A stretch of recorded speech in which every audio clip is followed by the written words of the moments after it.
Welcome everyone to a SAFPAC seminar, a very special SAFPAC seminar. First, we've got Julia, one of our co-founders of SAFPAC. Actually got her here in the West Country to talk about the possibility of existential phenomenology and psychoanalysis. So straight over to you, Julia. Can you all hear all right? Can you hear okay? Great. Okay, here we go. Well, I'm going to start by saying I'm a bit overwhelmed because I'm so excited to be here. And I can't decide whether I'm excited or anxious. So I think it's both, actually. But anyway, so what I'm going to start with is why I didn't want to do this talk. That's my opening gambit. So, because when Dale said, "Oh, do you fancy doing something on phenomenology and psychoanalysis?" I said, "Oh, maybe," and then I thought, nah, I don't think I will. And so I started to think about why don't I want to do this, and I thought it's very difficult to. Let me rewind a bit. So for me, to talk about that would be to talk about how it is for me. What else could I do? And I thought, well, I don't know. I don't know where to start, how to speak of this, because for me, so much of practice is tacit. It's the nature of practice disciplines, and I was a nurse for sort of 30 years. And there's this idea that although there's this thing called praxis, which is a mixture of theories and how they're embodied in a sort of cultural practice, so much of that we don't know how it's getting integrated into our being, for want of a better way of putting it. And I just thought I don't really know how I can explain that, although I'm quite interested to try. And just to say, this notion of praxis is quite important. It runs through philosophy.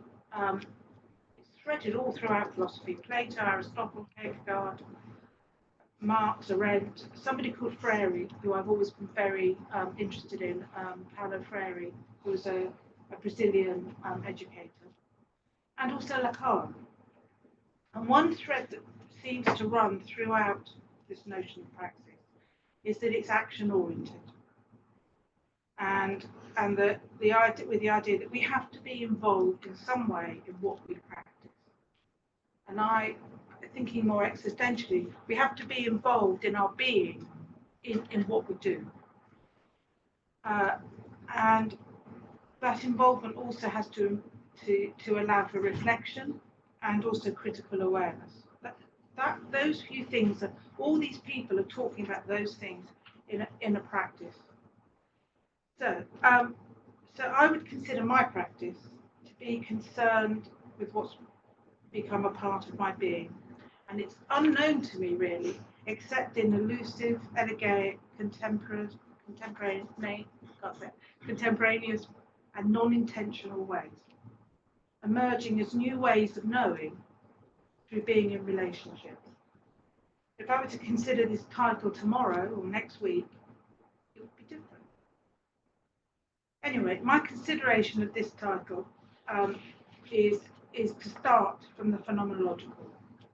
And to some extent, I'm really thinking about how phenomenology and psychoanalysis approach questions of knowledge very differently. It's not just that there are different theories and ideas, the very way that they approach the world is quite different. And I think that gets lost and forgotten. So for me, for example, meaning is multiple, contextual, maybe infinite, always on the way, whereas theorising has to some extent fixed meaning in time and certain ways of certainty. However, the certainty is also to some extent to do with how we read theory.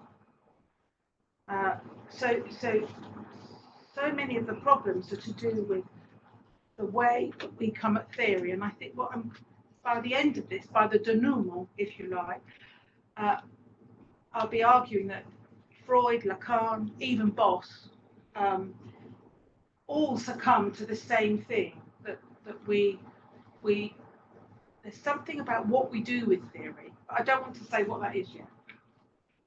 I'll come back to that. So, thinking about this paper involved a to and fro between conversations with others, odd opportunities, and some deliberate reading. And I'd like to kind of convey a bit to you the journey I went through, the people I spoke to, and how that seemed to help along the way. My arbitrary start, and the word arbitrary is going to become quite important, as was my reaction to the title, to being asked to speak about this, and my immediate feeling was, well, you can't really juxtapose those two things, can you? How can you work? How can you work with two ways of thinking that are quite contradictory, quite different from each other? And basically, they have very differing epistemological foundations. So, can they work together, really? Should they? That was my question. And this was mixed up with thinking about possibility in Kierkegaard. At that point, I didn't quite know how. These were just ideas. So at the arbitrary start of this process, there were two conversations that actually decided me to do the talk, funnily enough. And I've said here that these two conversations proved fertile. So in one conversation, I was talking to somebody about the film Oppenheimer, and how they didn't, to begin with, I think eventually they didn't understand that once you split the atom, it sets off a chain reaction that can go on forever. And they didn't know that. And then there's a moment where they do know it, and they're still going to go ahead. And what I want to say is there's such a difference between the abstract theorising for these people, sitting around a table with all their formulas, and the real world, and what might or might not happen in the real world. And the real world, for us, is made up of our experience. But it's very difficult to talk about experience. It's a tricky thing. And I've always been very fond of somebody called David Bowd. My undergraduate degree was in adult education. And I came across this wonderful way of thinking about experience, the nature of experience. He says, much experience is multifaceted, multi-layered, and so inextricably connected with other experiences that it's impossible to locate temporally or spatially. It almost defies analysis, as the act of analysis inevitably alters the experience and the learning which flows from it. And then he says, experience always says less than it wishes to say. There are many readings of it. It is never exhausted, and total clarity may never be reached. And I've always held that. I've read that many, many years ago, and I've always held that idea. It feels kind of phenomenological to me. In the same week that I had this rather interesting conversation about Oppenheimer, somebody told me that they'd been on a holiday and wanted to tell me all about this holiday. And the person had gone to Copenhagen. And part of the visit was that they went to the graveyard where somebody called Niels Bohr was buried. Now, you may know Niels Bohr was involved with Einstein and others in looking at atomic structure and quantum theory. And the person who told me this story had a real love of physics, a real passion for physics. So he went up, came back, told me the story, but he said something to the effect of, you would have really, really liked it, he said, because Kierkegaard was also buried in that cemetery. And wait for it, so was Hans Christian Andersen. And there was something about the saying of this to me that was terribly important, that the person knew I would enjoy it. And I think this speaks to something about the relationship that we were in, and that something very alive could emerge through what I think is actually a rather loving relationship. But those two conversations, finally, you'll be relieved to hear, got me started. And I really started to think about these three people, Bohr, Kierkegaard, and Hans Christian Andersen. And I was really thrown back to my own love of science, actually. I really loved physiology. I was a nurse. I was really into physiology. I'd met Bohr before. I'd learned about the CO2 oxygen balance in the body through one of his theories. And I also had an absolute love of stories and reading. And later, I came to philosophy, where I would say I sort of think I found a home. So these three things have always been mixed up for me in my own practice as a nurse and a therapist. And I consider myself to be very fortunate that I had that mix up. And actually holding these differing sort of ideas, you know, science, philosophy, and perhaps art, reading, never seemed problematic. It just seemed to be pretty obvious that these things all somehow work together. However, imagine my surprise when I realised for a lot of people they don't. And there is this issue that so-called science became split off from philosophy. That's a particular bit that I'm going to focus on. And it's difficult to locate where this split happens. Some people say it's somewhere between the 16th and the 19th century. And you could link it with Descartes and the mind-body split. But I was actually very interested that others really link it with Kant, who's particularly implicated because originally you had the natural, what was called natural philosophy and philosophy were all in the sort of same arena, and that there was sort of permeability between them. Kant, some people are saying, was responsible for natural philosophy, which became science, splitting off from philosophy.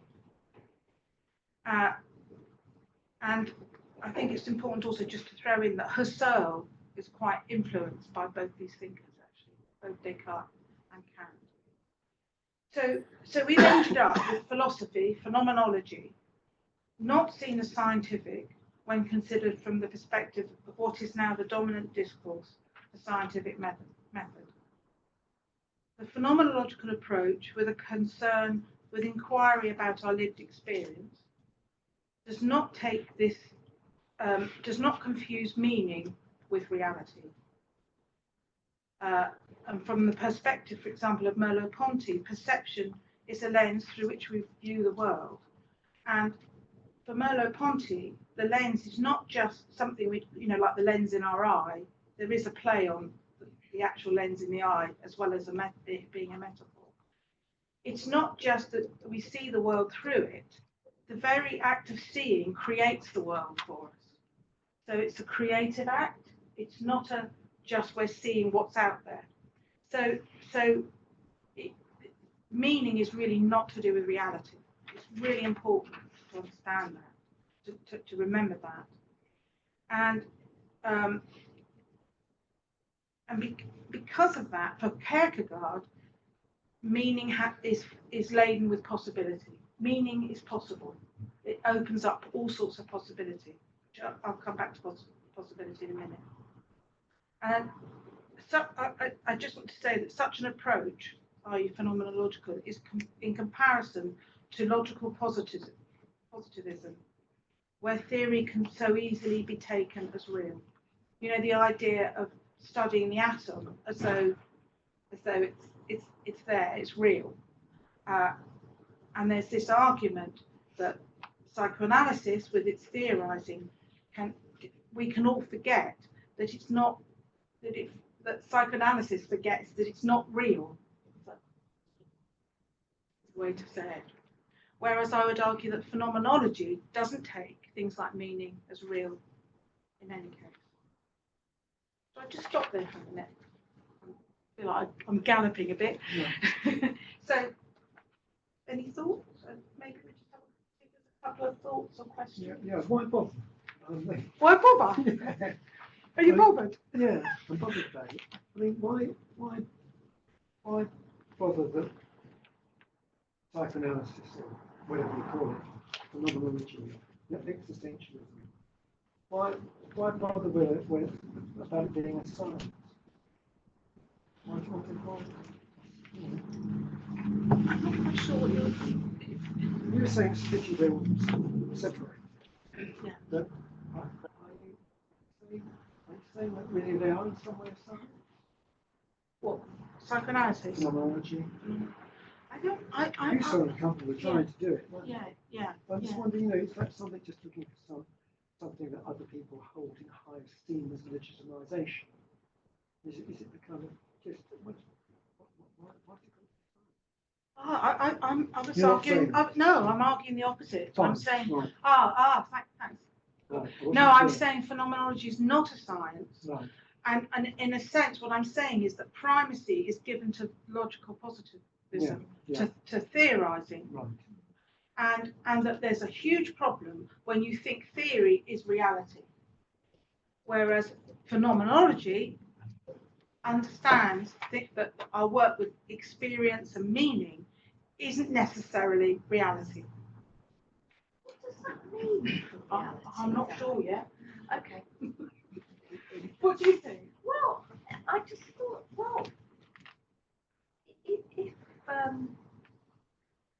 if it's our creation, if what we experience essentially is interpretive. What does it mean for, say, Eric? When I think about Eric, or look at Eric, am I creating Eric, or is Eric real? Is Eric, or is Eric just my creation? Well, I just want, this is real. Wait. Does reality come from you or to you? Well, That's yes. Folks, sorry to interrupt. It's very difficult to hear what you're saying online. It was difficult to hear earlier as well. So can you please speak up a bit? Okay, sorry. Should I move the camera closer because it'll bring the mic closer to everybody? So I was just saying, is that man? Yeah. I think it's about speaking up and just speaking one at a time. Because when people are talking over each other, it's impossible to follow. I think it's also if you can think of facing that way when you speak. The thought that came to my mind was that there's a difference between understanding that your take on Eric is to some extent your take on Eric. There might be something going on between, but that is quite different from you're telling Eric something about who he is from the point of view of some theory.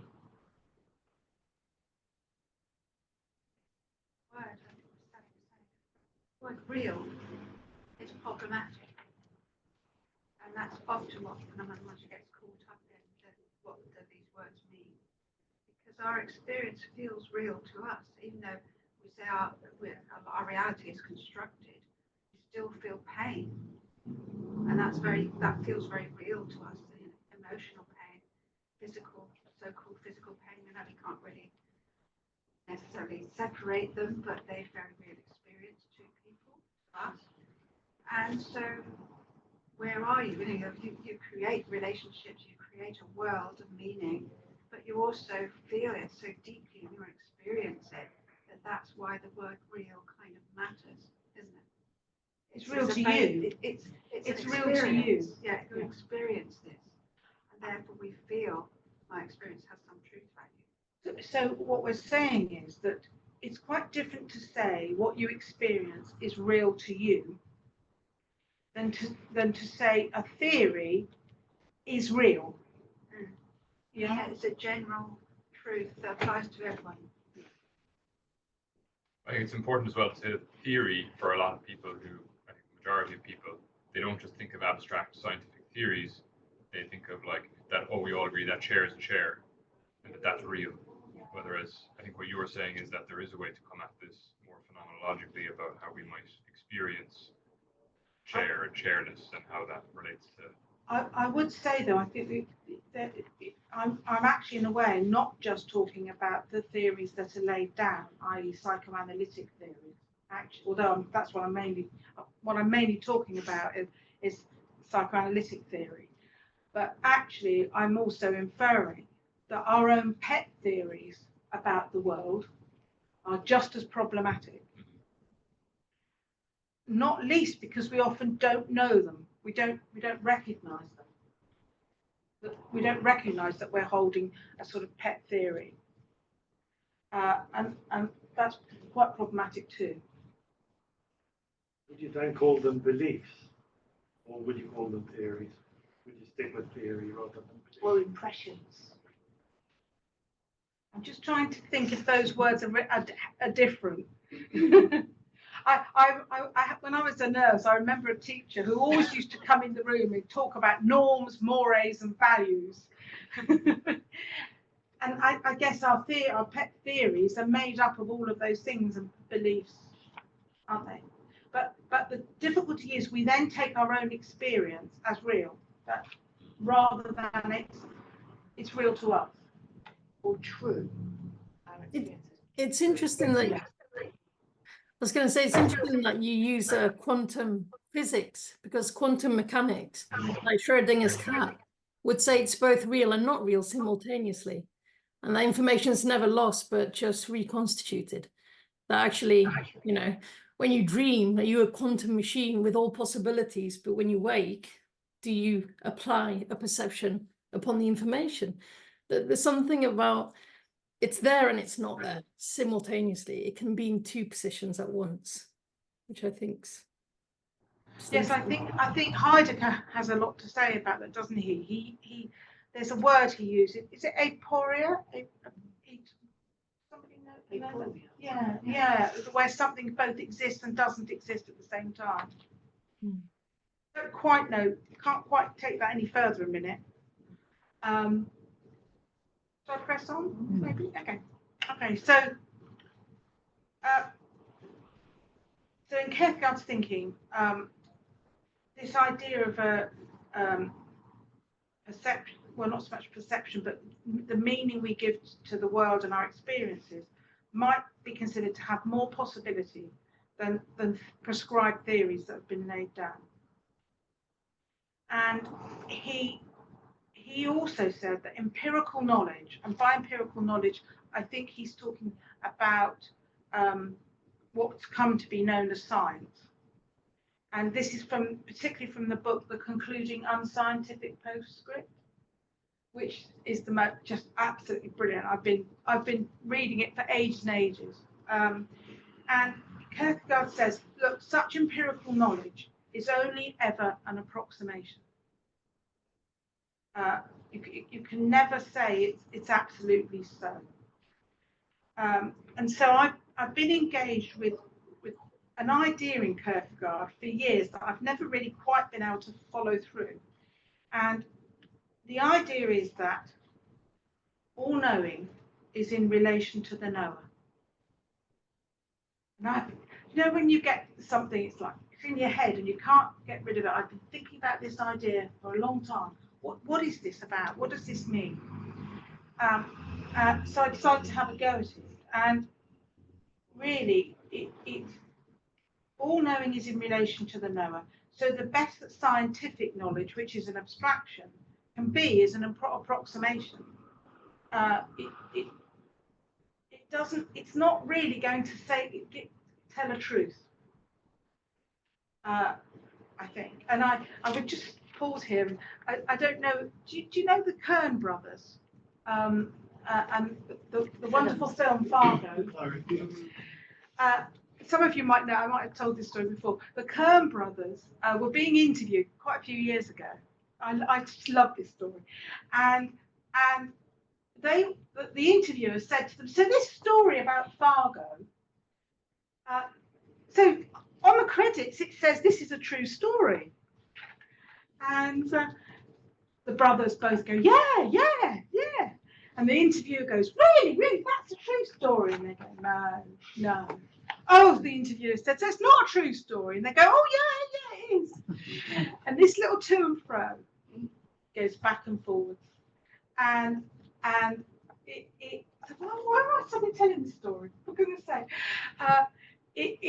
There's something about truth doesn't sort of sit somewhere, you know, it's somewhere between that. It doesn't matter that it's a fiction because it still tells a truth or some truths.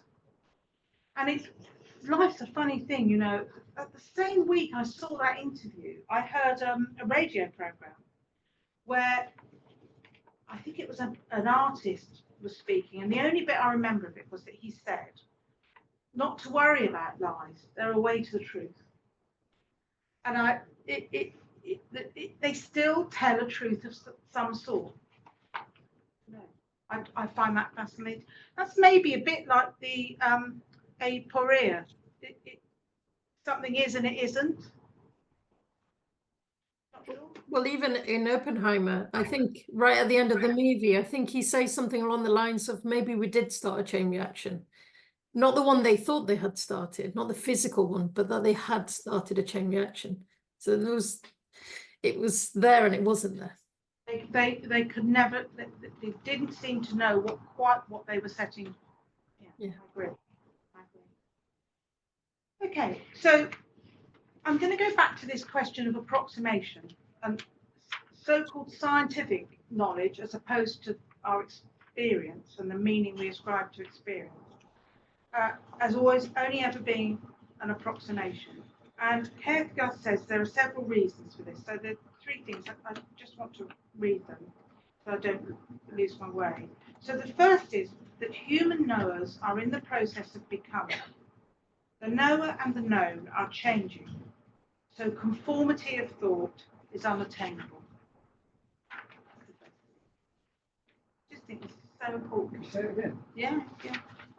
I have to read it because I can't retain it. So, human knowers are in the process of becoming. The knower and the known are changing. So, conformity of thought is unattainable. Number 2. The beginning of empirical knowing cannot be established because it's arbitrary. The knower decides the focus and limits of the study. And thus there are also problems with generalization. And that's whatever we study, whether it's formal research or whether it's just when we're thinking about our practice. Where we start with things is always arbitrary. You don't know where the start is. And just to add that I've written elsewhere about the need to be located through beginnings or origins. We always want the origin of things. You know, causality could be considered an origin. And Merleau-Ponty says that the search for such beginnings is seeking reassurance, which is already a closure. Our investigations are emanating from what we already know, but the origin is a place to hide from the existential struggle that we are not at home. So I think that says something particularly about causality, but also about when we begin anything, we think that's the beginning. It's not. We've just made an arbitrary decision. That's where we're starting. The third thing that Kierkegaard says is that empirical knowledge lacks necessity because the being it seeks to know lacks necessity. So, to sum that up, I'll come back to necessity in a minute. To sum that up, empirical reality is in constant change. It's perspectival and beginning with arbitrary choices, and human beings are contingent, i.e. there are many possibilities. So that's kind of the opposite to theorising, really. Objectively, there is no truth for existing beings, but only approximations. And we see this problem, for example, in psychoanalysis, when we speak of the unconscious, or where we make an it of any human experience. So there's this problem when we, so love, if you take things like love and hate and those things, they're not measurable. I know people have tried to measure them because they're not things, they're not its. And so much sort of theory tries to make an it of things, to examine things objectively. Now, this doesn't mean that there aren't truths. Oh yeah, I was going to tell you another story here. So here's the truth. So this is a story from my therapy, and isn't it fascinating how things stay with you? So this is probably at least 25 years ago. So I was telling my therapist one day a story of how I took my younger sister, who I should tell you is 9 years younger than me. So when I was about 13, she would have been maybe 5. And we went for a walk on holiday, and I took her all along the cliffs in Cornwall, along a really precarious path. For some reason, unbeknown to me, I decided to tell I told my therapist this story.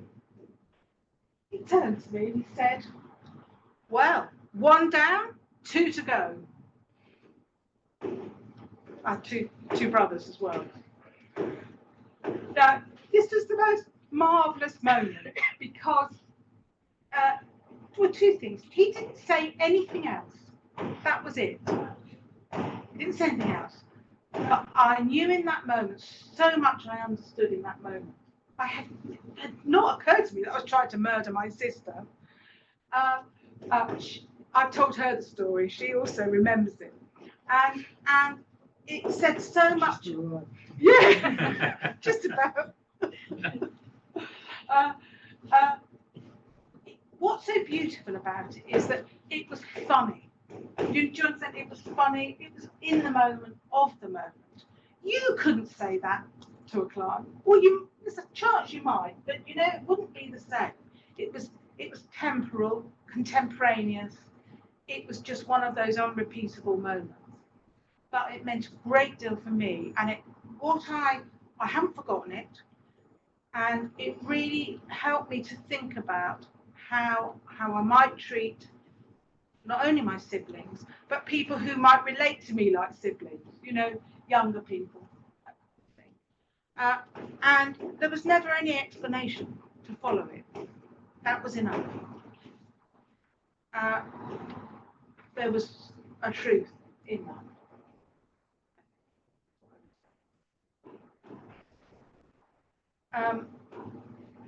It's all in the same, if I might add, to think of Levinas. It's all in the same, not in the said. So the said, you could argue, is what's been laid down already.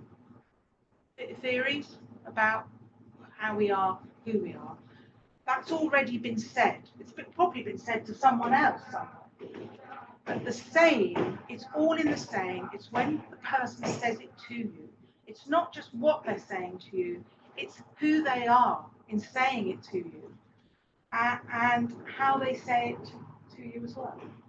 And I probably have about half a dozen stories over about 10 years of therapy. Just not many, just half a dozen stories like that caught something, and they're what I remember more than anything. Okay, so I'm going to go on now and talk about possibility in Kierkegaard, because really this is all the other stuff's just been the foreplay. This is it now.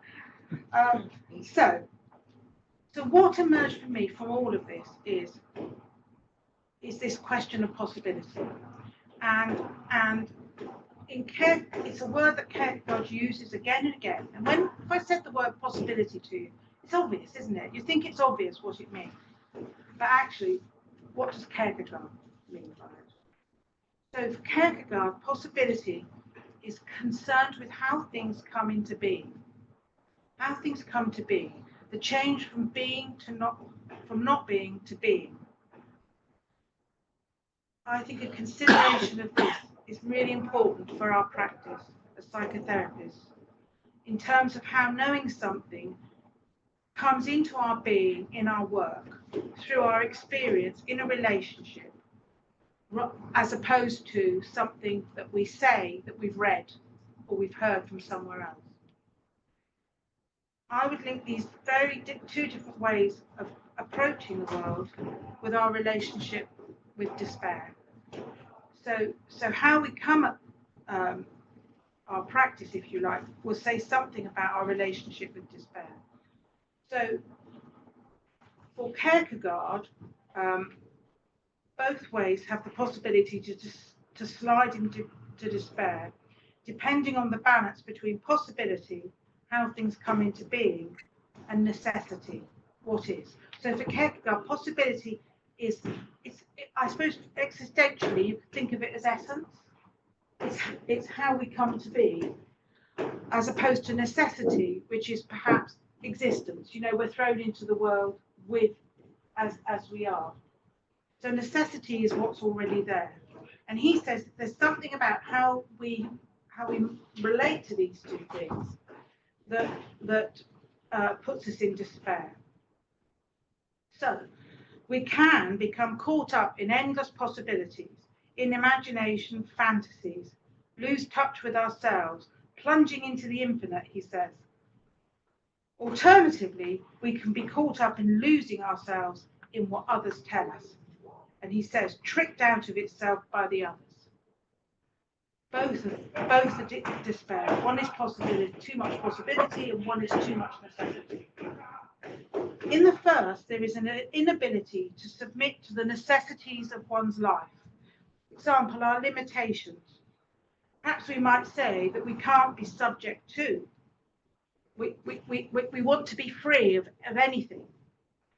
And this might be holding things open too much, not listening to what others have to say.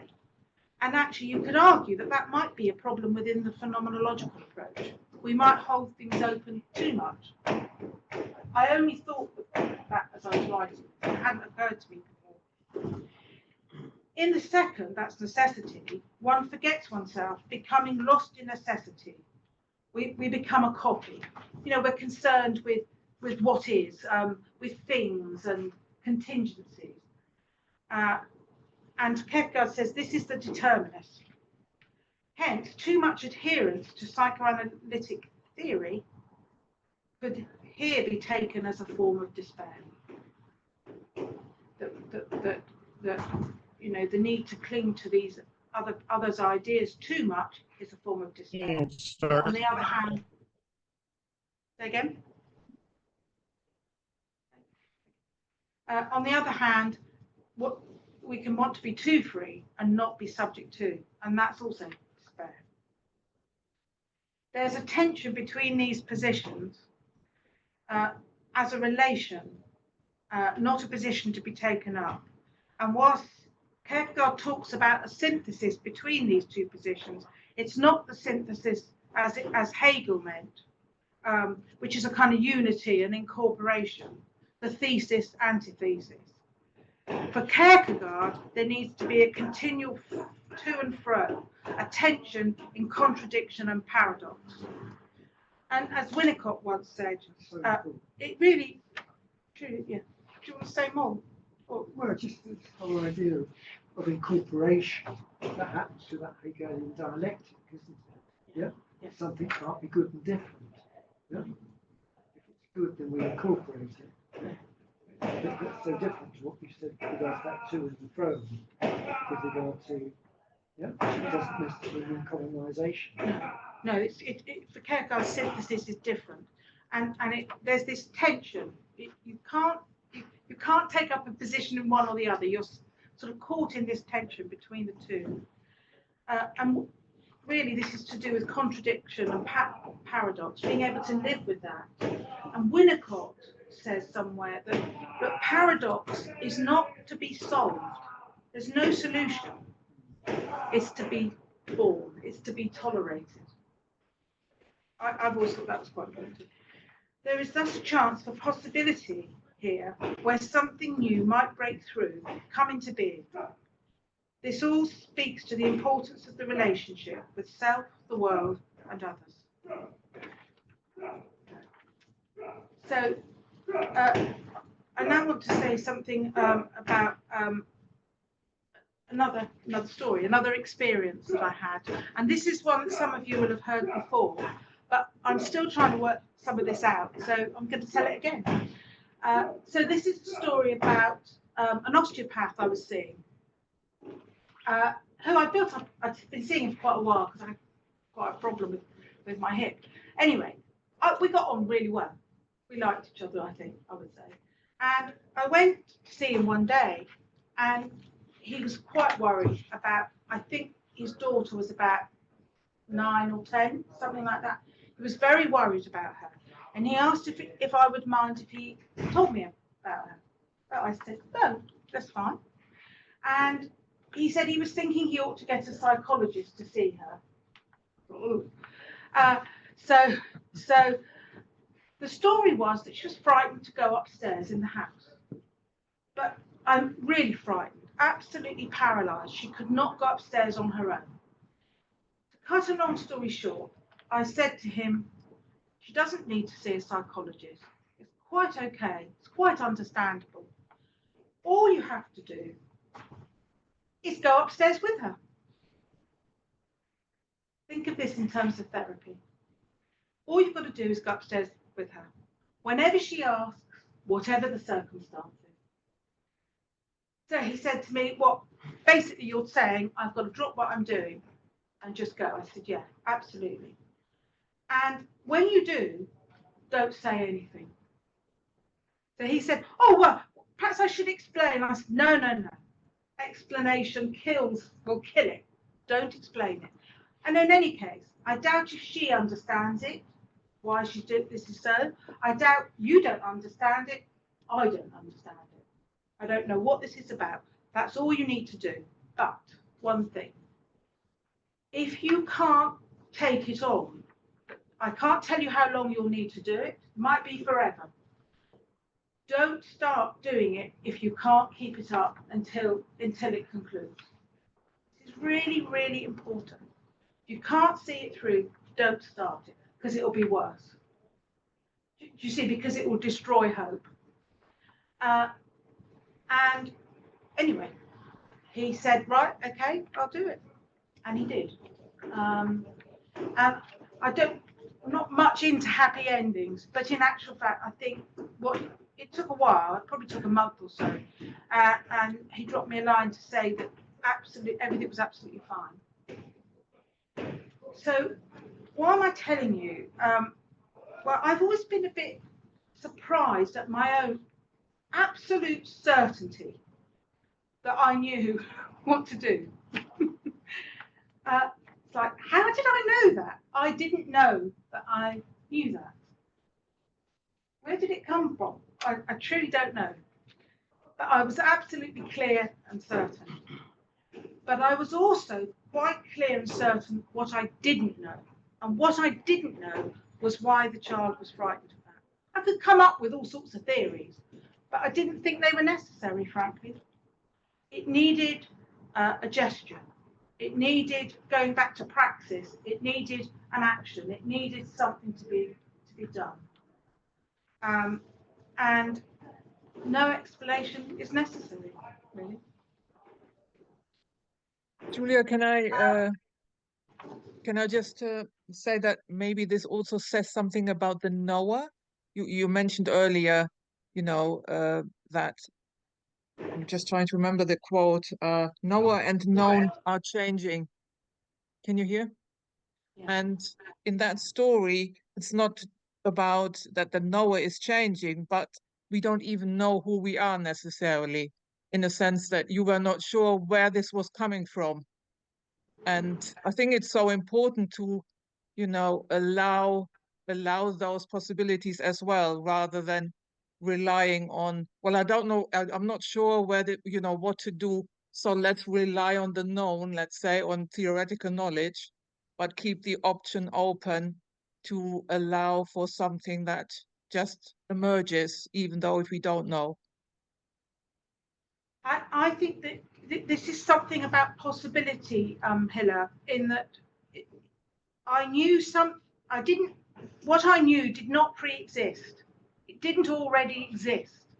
The knowing came into being in the moment. And I'm shouting a bit so you can hear me. But I think it was a great deal to do with the relationship that I had with this guy. Funnily enough, I was the patient and I trusted him. But I think something would happen the other way round. He trusted me. And something came into being. It's fertile ground, isn't it? That's, you know, something fertile it just came to me. Yeah. I'm not saying that this happens all the time or even very often. A lot of our work is we just hang in there, you know. But I think we get better with more experience at relaxing and allowing these ideas to come into our being.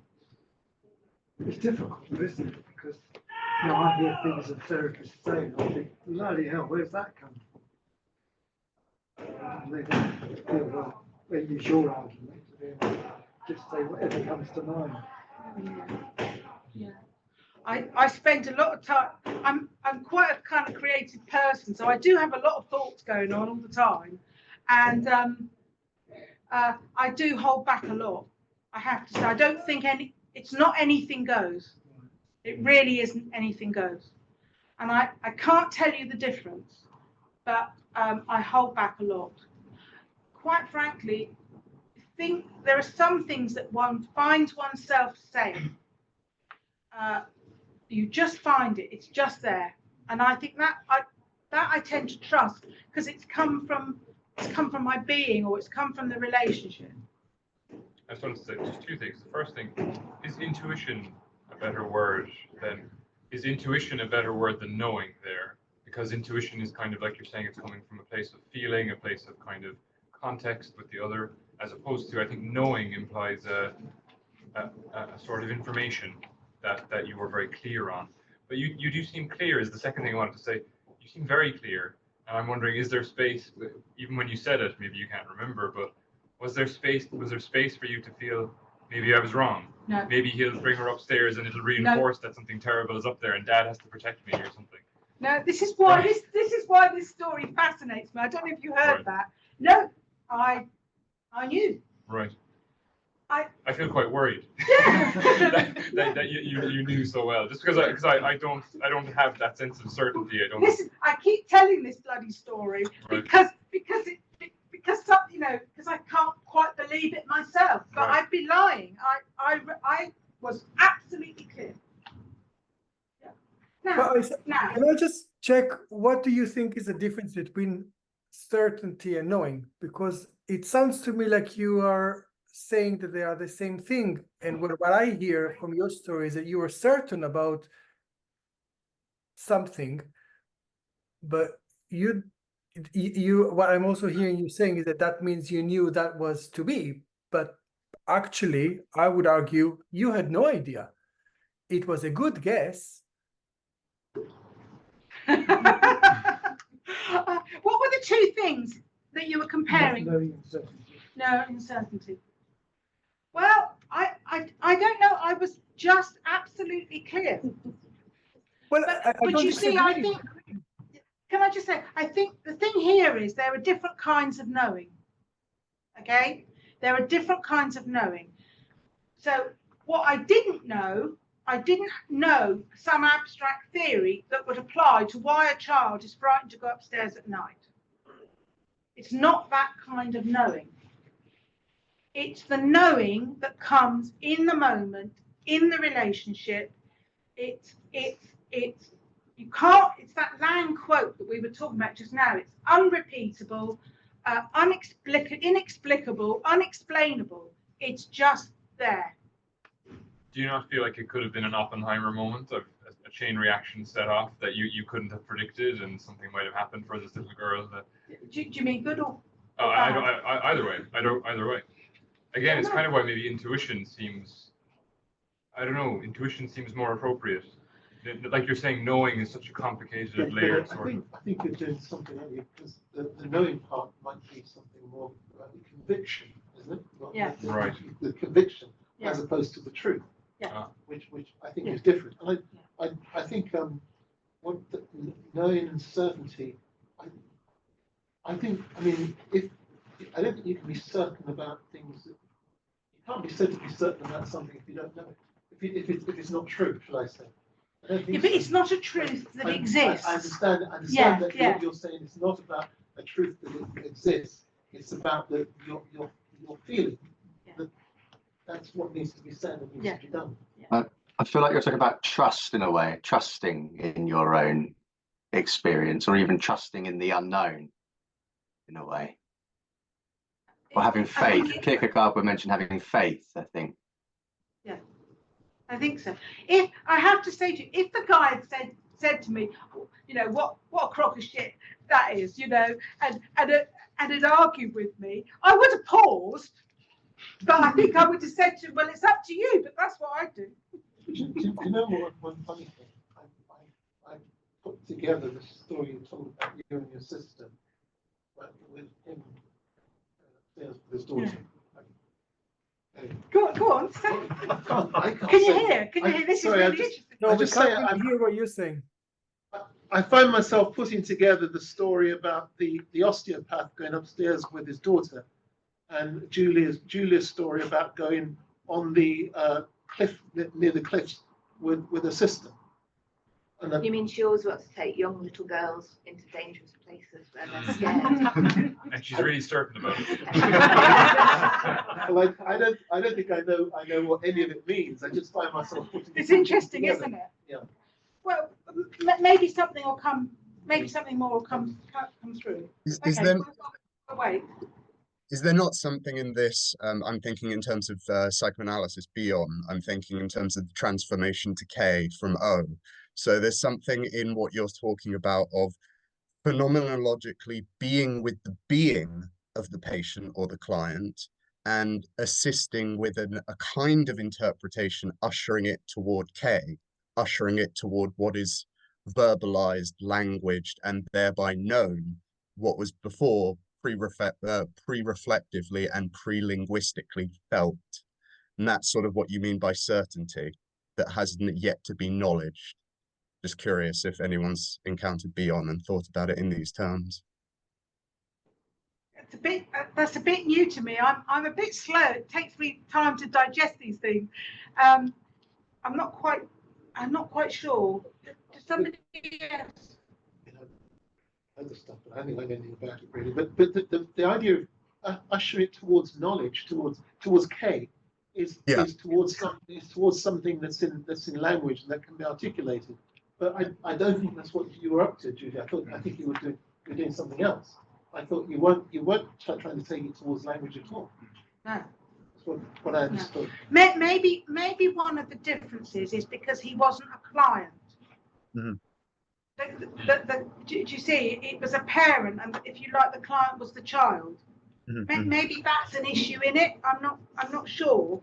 So it's not so direct. Sure. That's my only thought at the moment. Okay.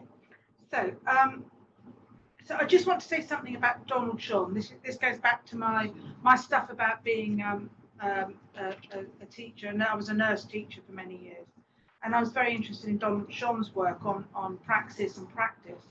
And Donald Sean says that in practice disciplines, knowledge is built up over time through many examples, and it's not that they're directly applicable or applicable, but rather one becomes more able to think in unique situations. You get better at thinking on your feet. And I would say maybe you get better at being open to possibility, which I would say is something to do with not knowing.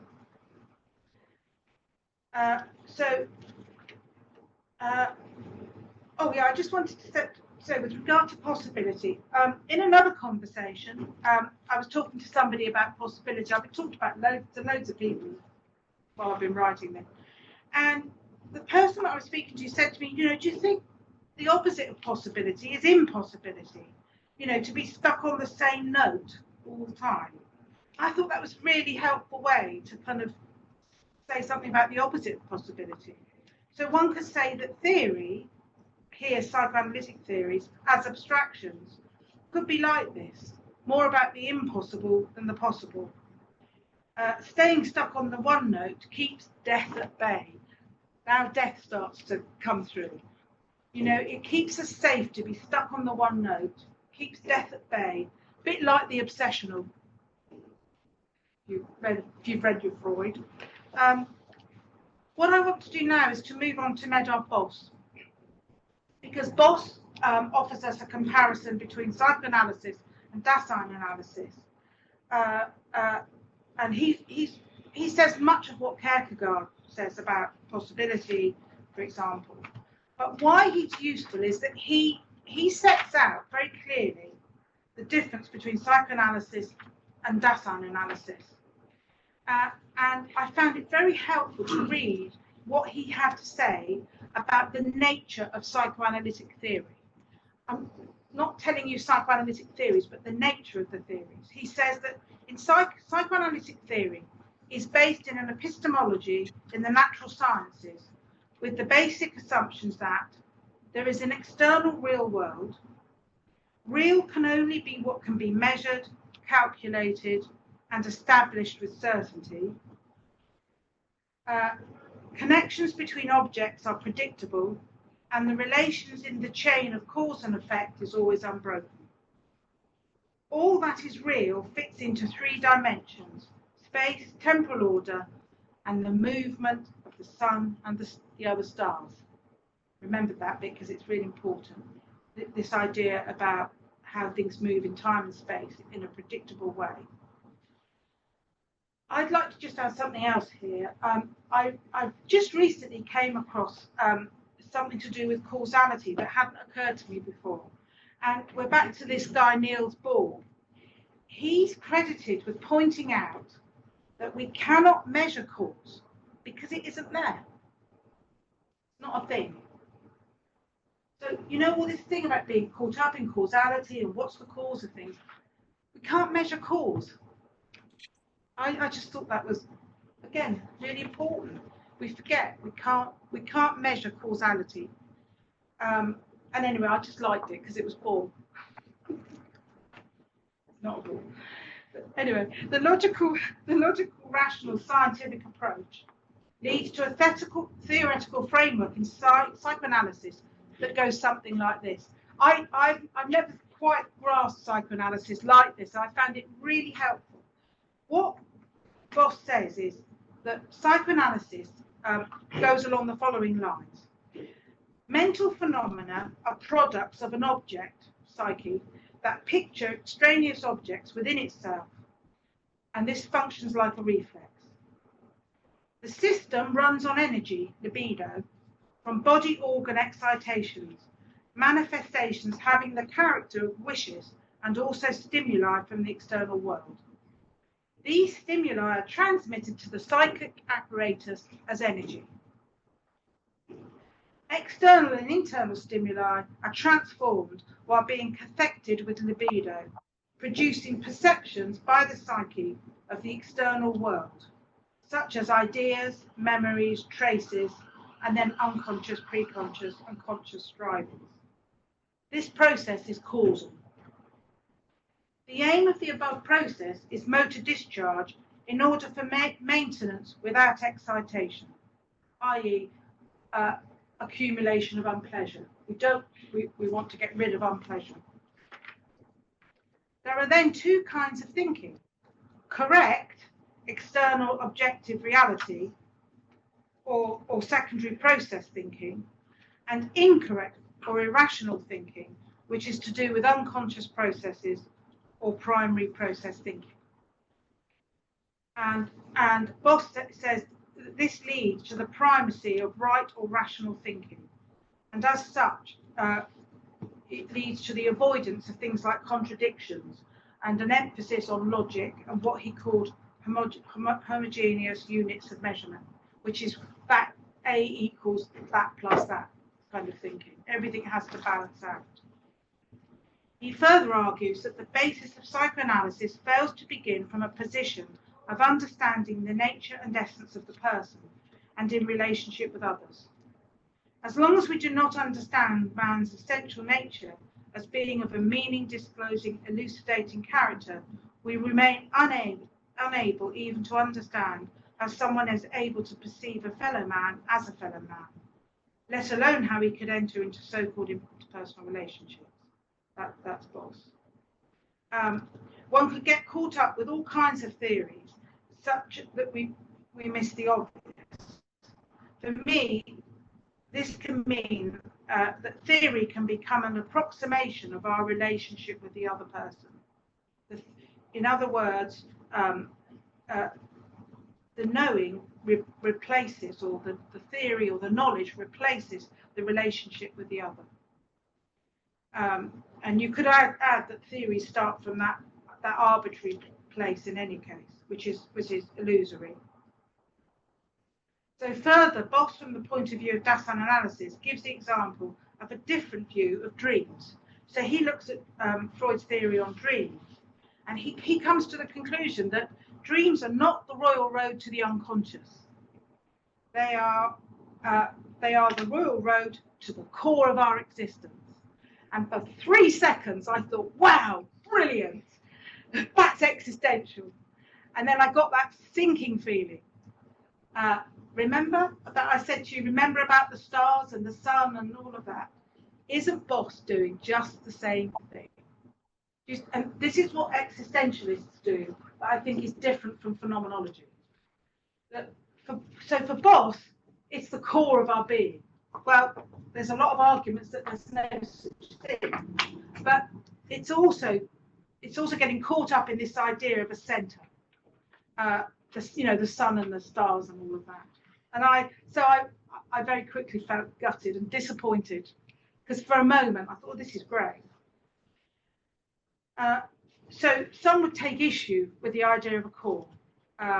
Boss misses perhaps that he himself has just pointed out about the movement of the sun and the stars.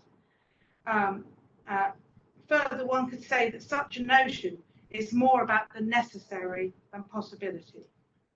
So what might dreams be the royal road to? Well, the problem is in trying to locate the where, to get back to an origin. That's the problem, isn't it? We want to say where the dream will take us to, and that's illusory. Maybe dreams, possibility, possible meanings that they might expose that link in with all the other things that go for us. So there's no one interpretation of dreams, but a dream might, you might have a dream and wake up, and after a while, you decide that it might be saying something to you about how you feel about this thing or this thing that's happened, or just almost like a tarot card. You ascribe the meaning to it, but it is meaning disclosing, but you ascribe the meaning to it. So one would work very differently as a therapist if you saw dreams as the royal road to the unconscious, or the royal road to the core of existence, or as having possibility. I think you would work very differently with all of those. I'm arguing, obviously, for difficult, isn't it? You could actually pose a question as to whether we are dream creation. Well, who is it that said that the dream's floating around the room trying to find a dreamer? Is that Beyond? Somebody? the dreams floating around the room trying to find a dreamer. Say again? It was a thought. It's actually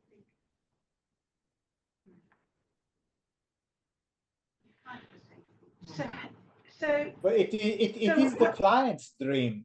It's it's up to the client what it is, not up to you.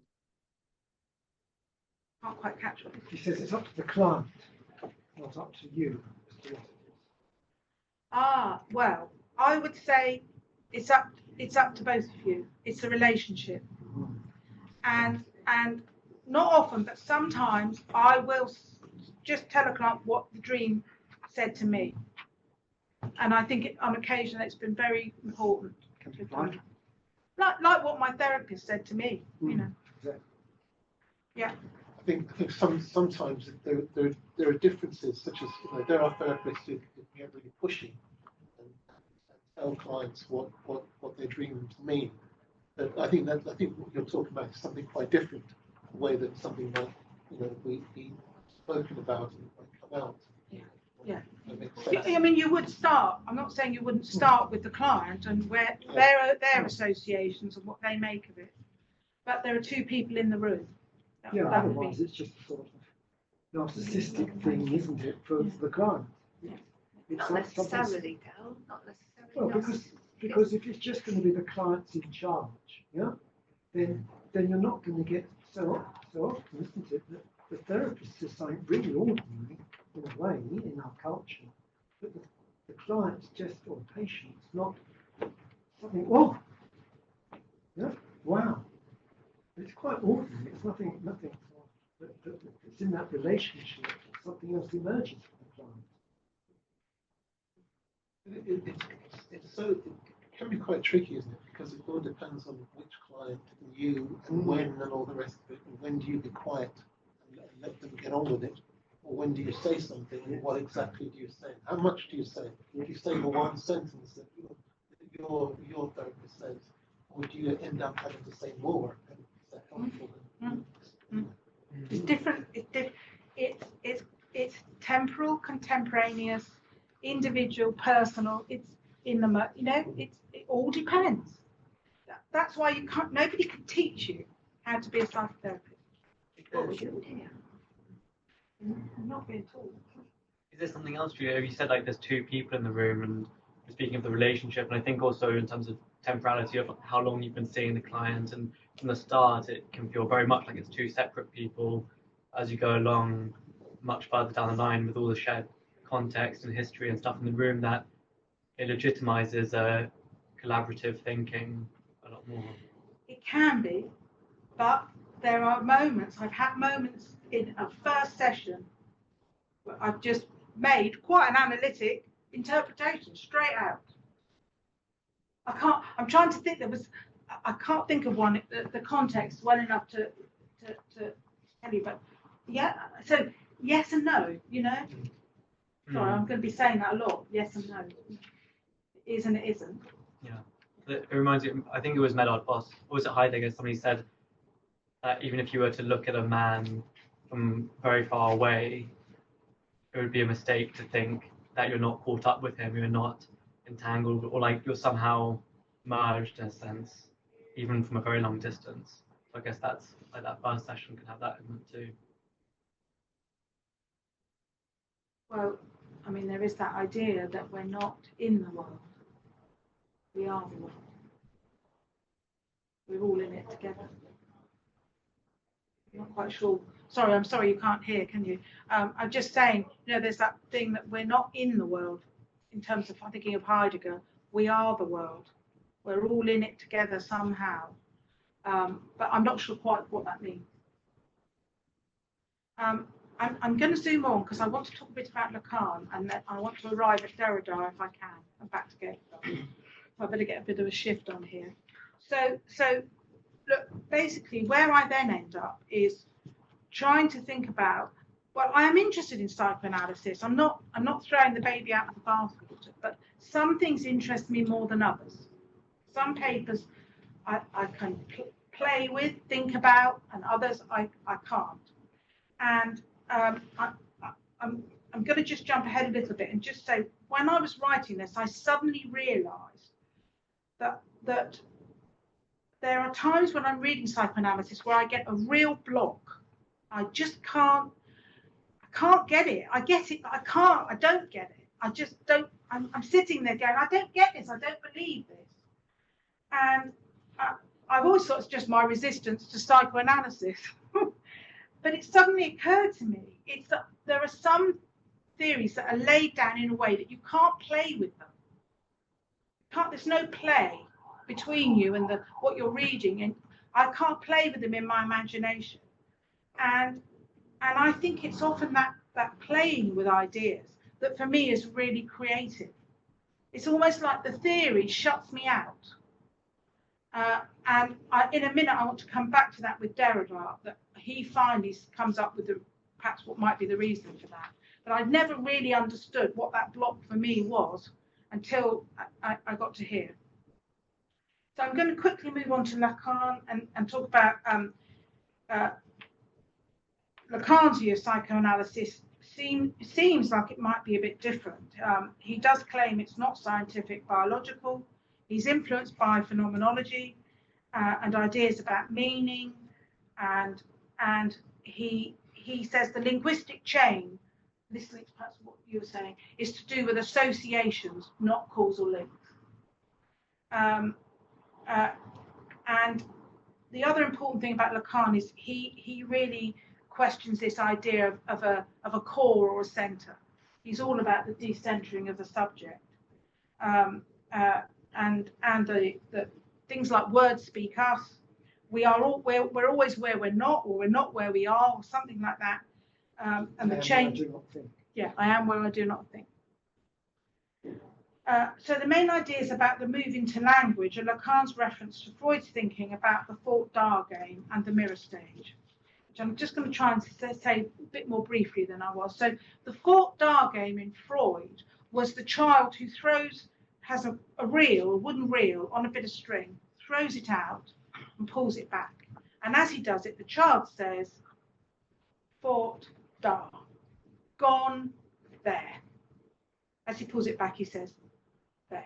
So it's gone there. And Freud observed that and felt that it was a way that the child is beginning to symbolize something of his experience and it's a lot to do with the absence of the mother, and that the real stands in for the mother, so he can control the anxiety of the mother's absence by throwing out the real and then hauling it back. And at the same time saying the words. So there's a move from the mother to the real to language. And that's Freud's notion of the move into language, which Lacan picks up as well. So for Lacan, it's to do with the entry into language. Freud doesn't quite go that way, but it is to do with the symbolic, where there's the move from the mother to the real, from the real to language. And both Freud and Lacan saw this as gaining mastery over anxiety. I would add that absence hints at death. What neither of them say is that perhaps the anxiety is that the absence is a reminder of death in some unsymbolized way. However, there is a play on the word real, in that the entry into language as symbolic creates a distance from what Sartre calls the lived experience of the real. And this is Lacan's real, not the real we've been talking about before. For Lacan, the entry into language is necessary for becoming aware of oneself as separate. And the journey into the social, cultural world continues through the mirror stage. And the mirror stage is also to do with mastery. I'm not going to go through the whole mirror stage now because of time, but it comes at a price. So that the recognition of oneself and as oneself as separate comes at the price, which is alienation. And the alienation is because we are now caught by the imaginary. The image in the mirror kind of imprisons us into the imaginary, which alienates us in some way from ourselves. why I want to get to Derrida, if I whiz through that a bit quickly, is that Derrida picks up in a book called Resistances of Psychoanalysis, not Resistances to Psychoanalysis, Resistances of Psychoanalysis.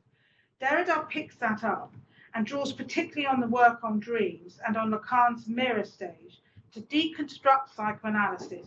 And what runs throughout psychoanalysis is the misrecognition that the masters are masters of the image and not themselves. So he's saying Freud and Lacan are masters of the image, they're not in charge of themselves. This is really, I think, quite important. So to go back to the dream work, he looks at Freud's reading of a text a dream that Freud had about called Irma's injection, which some of you might know, the story of Irma's injection. And he says that Freud had a premonition that something in this dream exceeds the dream analysis, which means the analysis cannot be carried far enough, as if there was a solution out of reach. And in fact, in the dream, Irma did not accept the solution that Freud offered her. And you could say that she resisted. And Freud then introduces the idea of the navel of the dream, the umbilicus, the omphalos, beyond which you can't go. Psychoanalysis can't get beyond it. Well, what I understand Derrida to then go on saying is that what Freud cannot see is that it's not the dream that the dream doesn't resist interpretation. It's not because of a lack of meaning, but because the resistance is set up by psychoanalysis itself. And for me, suddenly all the threads tie up. I think that's to do with what I was saying about my own resistance that I experience when I read some bits of psychoanalysis and I can't get any further with it, and yet I read others that I'm okay with. So it seems that for Derrida, it's all about mastery, the mastery that comes with the misrecognition and misunderstanding, leading to an endless fought-dar game that we might all be caught up in. So a theme is emerging around how we succumb to the need for mastery. The mastery is linked with death and the master, death as the master. You might also argue, by the way, that Derrida tries to be master of them all, but anyway. So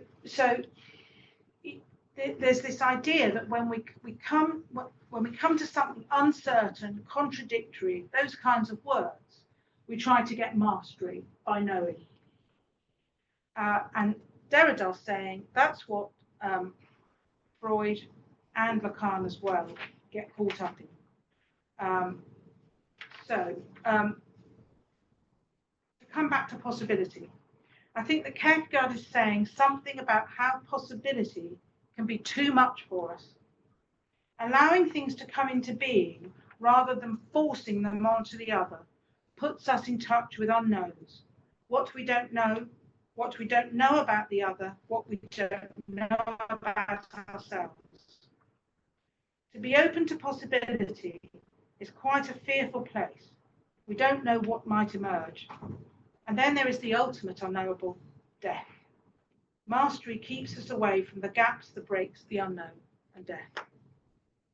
So the question was something like, how can such differing epistemological foundations work together? Can they, should they?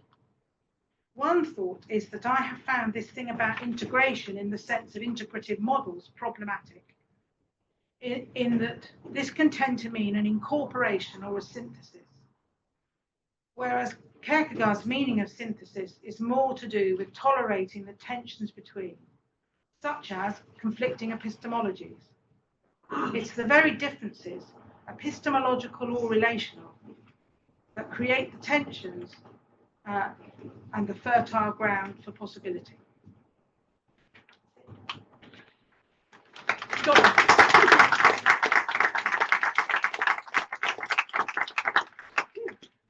I rushed that because I wanted to make sure there's a bit more time.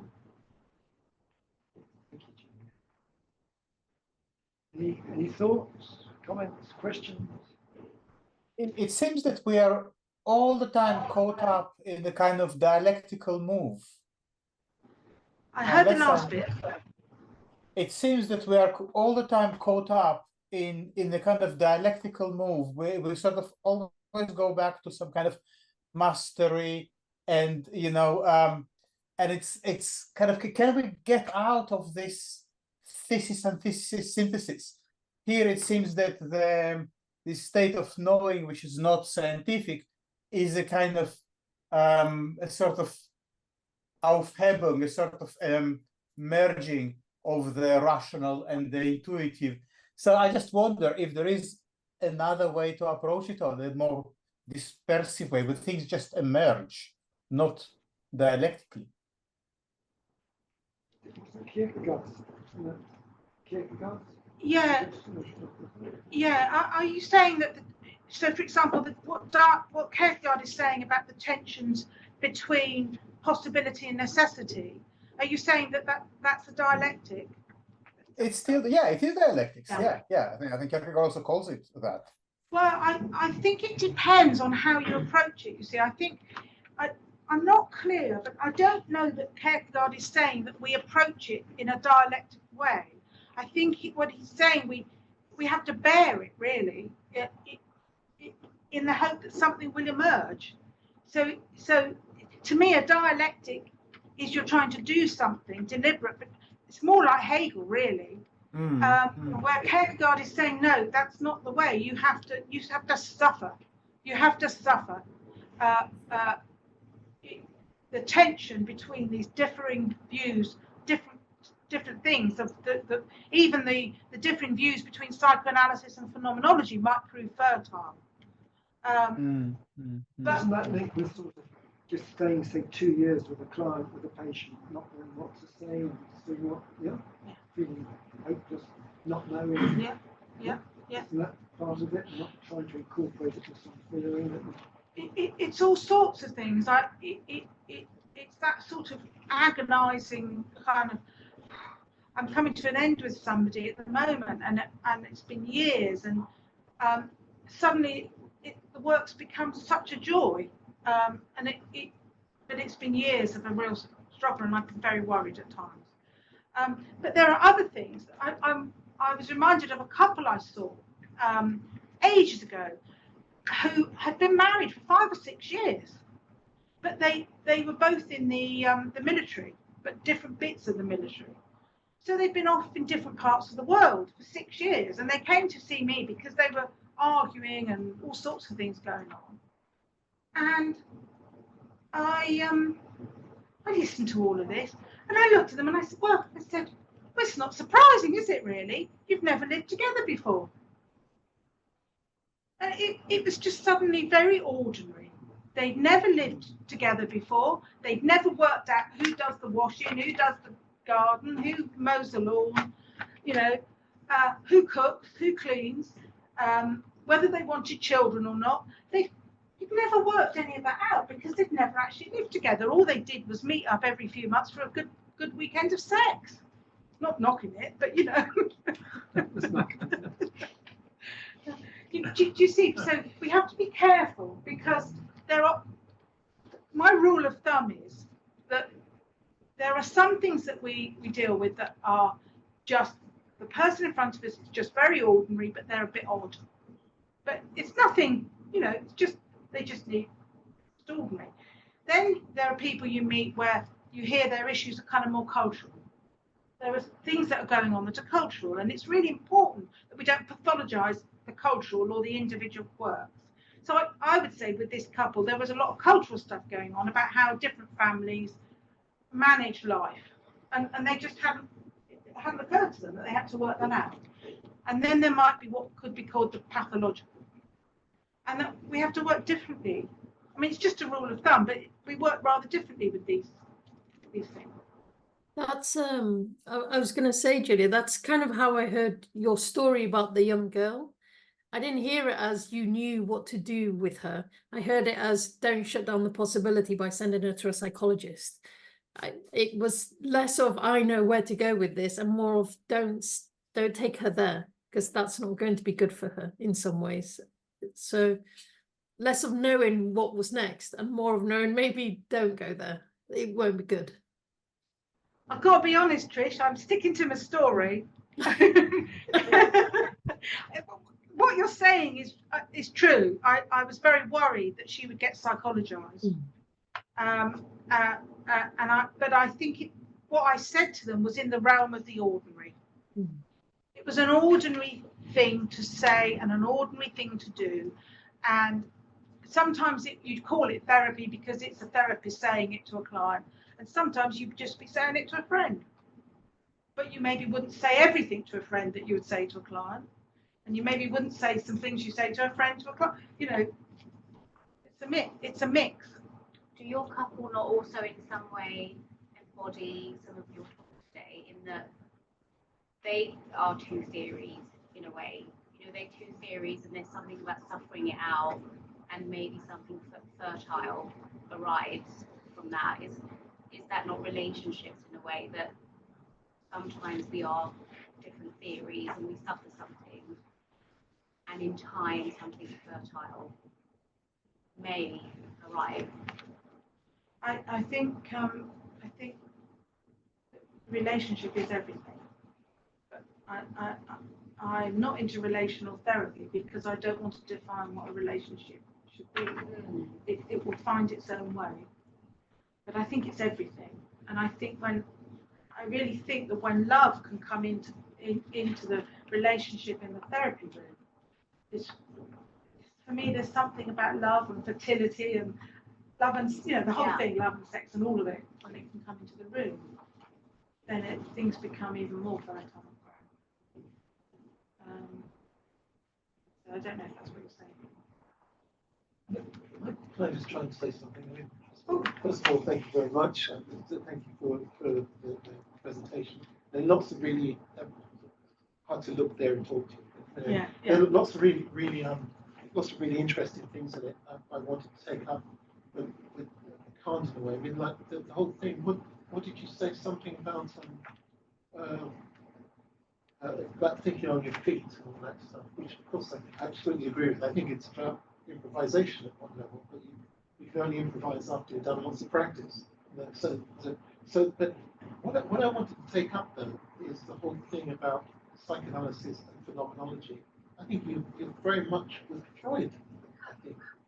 And the question is, if we go beyond Freud and we get to people like Fairbairn and Winnicott, as you mentioned, whether or not the picture gets a bit much more mixed up. The picture of phenomenology versus psychoanalysis, or you know, distinction to psychoanalysis, because there are ways in which you might say that people like Winnicott has certainly got some existential sort of elements in it. And I was thinking that there's something in Freud. Freud has this idea of, I think, over-determination, or no, over-interpretation. And this idea that if you make, not that you should make lots of interpretations, but all the interpretations that you make, you can always make another one, which actually it doesn't fit with the ones that you make. So there's always another possibility, I think, is what. So I guess I'm trying to push the two things closer together. I'm not sure this is going to answer what Anel's just said, but I really went along with the idea that people like Winnicott and Bion, for example, were more phenomenological in a sense, though I think Freud was at times, you see, as well. But the problem that I encountered, and this goes back some time, was that although I went along with that idea, I also started to see that both Bion and I don't know Fairbairn so well, Fairbairn. But what I started to see was that the trouble was Bion and Winnicott were often premising what they were saying on the unconscious. So I tried to remember what it was I was reading in Winnicott, and I was going along with it thinking this is very phenomenological, and then suddenly it becomes all about the unconscious. And then I'm like, oh no, hang on a minute. Phenomenology, just to sum up, phenomenology doesn't make a distinction between the conscious and the unconscious in that kind of structural scientific way. It doesn't need it. It just doesn't need to. And it's another paper, I think, to maybe start to think about that. I don't know. Well, Julia, thank you. I think you see, for me, a key thing is that phenomenology is about practice. Yeah, it's about what emerges in between. Yeah, what you're saying is unlike a lot of, certainly most existential, if not all in this country, existential phenomenologists. You know, they just don't want to know about something. They're terrified, some of them, of psychoanalysis. You know, and well, look at Boss. You see, he gets caught up for the very. And we had a really interesting talk a couple of weeks ago by Italian Alessandra D'Agostino on the intersection of psychoanalysis and phenomenology. But she was very clearly, very ably, starting with psychoanalysis and looking within psychoanalysis how phenomenology could help. It was very interesting. What you're doing is the complete reverse. It's the mirror, yeah, image. You're starting with phenomenology, what emerges, and you're not dismissing psychoanalysis, far from it, yeah. But you're wondering how it can inform us. And unlike all the other people, we're not taking it as a general theory that you start with, a frame up, yeah. And that seems to be an enormous difference, yeah. But we're saying, look, this can be helpful, can help us be more thoughtful. But it's from that practice. But even within psychoanalysis, there are ideas that have more possibility. Some have more possibility than others, like screen memories, remembering, repeating, working. They've got more possibility than some of the other. But they have possibility. But most people are trained that they've got to use them as a frame up. Yeah, yeah. That everyone has to go through. You mustn't question the guru, the master, and all that stuff. That is very different to them having possibility. So can we thank Julia for hopefully opening lots of possibilities. I'd just like to take the opportunity to say that some of our next speakers, our next one is somebody called Joanna Kellogg from University of Brighton, who's looking at psychoanalysis and the post-maternal. Right? So that's on the 5th of May, and that's followed by somebody called Charlie Gere from the University of Lancaster, talking about Jackie and the women. And Jackie is Jacques Derrida and 4 women.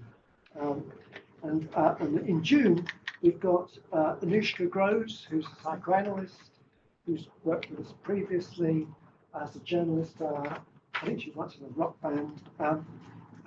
And she's looking at the birth of the eco-psychology. That's on Thursday the 6th of June. So some more seminars. So thank you very much for people who've come along, and many thanks for being here. We've now got a break till 8 o'clock when we continue the programme.